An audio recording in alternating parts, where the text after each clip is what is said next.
शाहूवाडी तालुक्यातील शित्तूरवारून येथील पाटीलवाडीत बुधवारी पहाटे धक्कादायक दरोड्याची घटना घडली। 8 अज्ञात दरोडेखोरांनी घरात जबरदस्तीने प्रवेश करून आई मुलाला मारहाण करत सुमारे 79,923 रुपयांचा ऐवज लंपास केला।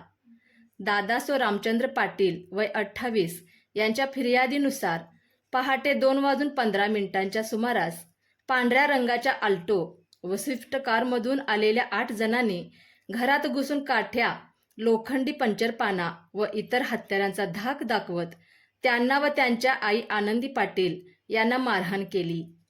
यामध्ये रोख 9,923 रुपये व 70,000 रुपये किमतीचे सोन्याचे डोरले असा एकूण 79,923 रुपयांचा ऐवज चोरून दरोडेखोर सोंडुलीच्या दिशेने पसार झाले।